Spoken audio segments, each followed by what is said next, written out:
Hey guys, welcome back. Today we're gonna be having a match against Rykard3, I believe he is called. He goes by that name on YouTube. Be sure to go check him out, guys. He makes some immense, great, awesome content on his channel. He provides Pokemon Black and White. He provides Pokemon Showdown. He provides movesets, custom movesets as well. So this guy is all out. Better go check him out. He actually is running some crazy, ridiculous sets. So if you're into those, you will not be disappointed. So let's get it started. He's gonna lead with Galvantula. This is an RU tier match, of course. I'm using my undefeated, at least undefeated on Wi-Fi team, and see how it goes. Now, I'm gonna go for the Stealth Rocks because I'm kind of expecting him to fear me to go playing it offensive, realizing Galvantula is a really big threat, and it will fail to take me down with a Hidden Power Ice at that amount of HP I'm at. So I switch out to my Quillfish afterwards, expecting him to go for the Will-O-Wisp, expecting the Emboar, and maybe a double switch of sorts.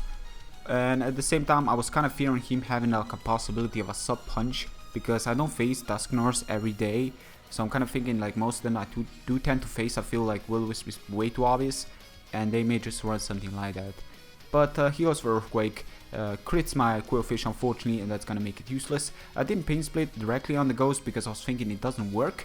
So I make a double switch, to my Tingrowth first, and then switch out back to my Quillfish, expecting him to switch out to his Dradagon, expecting pretty much whatever I have. Even Sleep Powder, because he actually told me this is a Rest Sleep Talk Dradagon he's got here, so it can easily come in on the Tingrowth any day he wants, outside of maybe Lead Seed, because that can most definitely, cripple him down. But unfortunately, because I was not too sure if Pain Split can work directly on the Dusknor, I didn't go for it, being that it is a normal type move in the end. I was not 100% sure, so I didn't really want to risk. But at least I did manage to get the Pain Split on this Dradagon, so that can be somewhat useful. And gain some HP back and still preserve my Quillfish for later on, as Tingrowth can come in, go for the Specs Leaf Storm in case he switches out.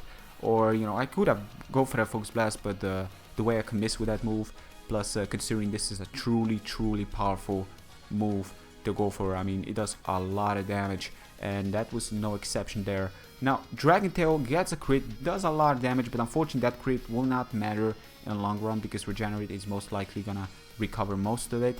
And he did, just blow me away into Clefable, which can easily take him out, but the guy switches out to his Omastar, I guess expect me to Ice Beam, but then again, how is special attacking Clefable that common? I believe it's not that common, so I believe he was most likely predicting me to go for the Seismic Toss and so forth. Unfortunately, I have the T-Bolt, I have the Bolt Beam combo going on here, an offensive Clefable doing work, but that Omastar took the T-Bolt very impressively. Like, considering Omastar's special defense isn't on par with his defense, he may have run some heavy investment special defense on that behalf, because I was really blown away. That took it very nicely. He's got spikes, which is something I don't tend to see on Omastar. But with the Scarf Primate on top of his hands, kind of makes sense to run some entry hazard to support for late game sweeps as well. Anyways, switch out to Dradagon, he's gonna go for the Close Comet. I do know that whatever he does, Rough Skin is gonna get some easy damage on it, and it's not really important, but I'm kind of thinking, well, let's just go for the Sucker Punch and Rough Skin and so forth. Primate isn't really not gonna be liking that, I can kind of cripple it down. But he switches out to Dradagon, expecting the Sucker Punch, and afterwards he actually told me here that he's running 24 EVs in speed, but the person that requested me to use the Steam, Kushalos, all full credits goes to him, he actually told me to run 28 EVs in speed. So ladies and gentlemen, that is 4 EVs difference right there. There was no speed time involved, but he was a little bit unlucky facing a Dradagon that was a little bit more invested in speed than his was. So I managed to take him down before he had the opportunity to go for rest. And yeah, but then again, would he really, Earthquake and so forth? Well, I would have not locked myself into Outrage. Actually, I would have probably locked myself into Outrage if he would have managed to go for the Earthquake.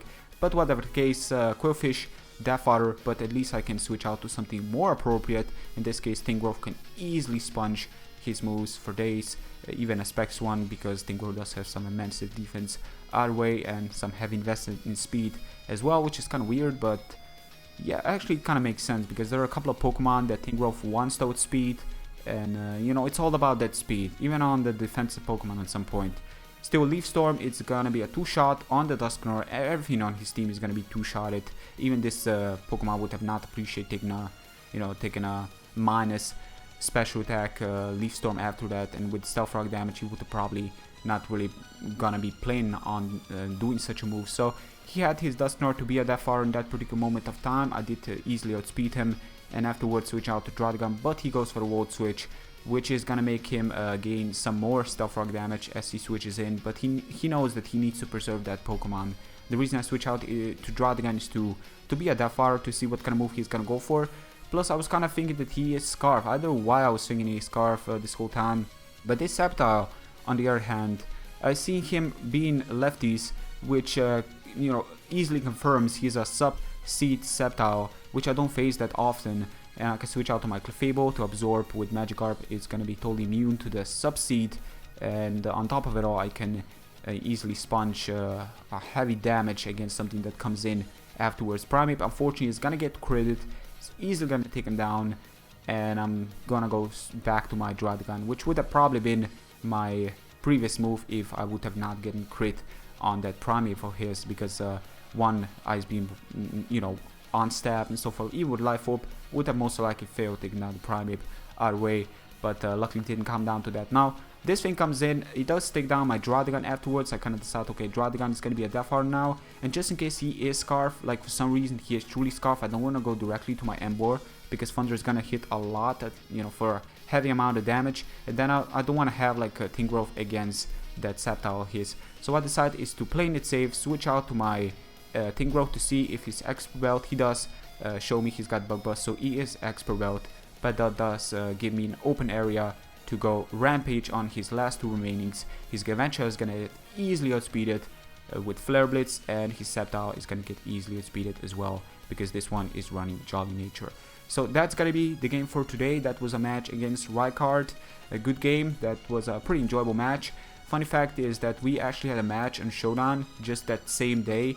It was totally out of the blue. I was just going to Showdown, have some, you know, some enjoyable moment playing, you know, just relaxing, playing me some games, and I come across him using the same team. I actually shared the team with him after we had this match, and he completely, utterly destroyed me. It was funny. But this match, you know, this team is still undefeated on Wi-Fi.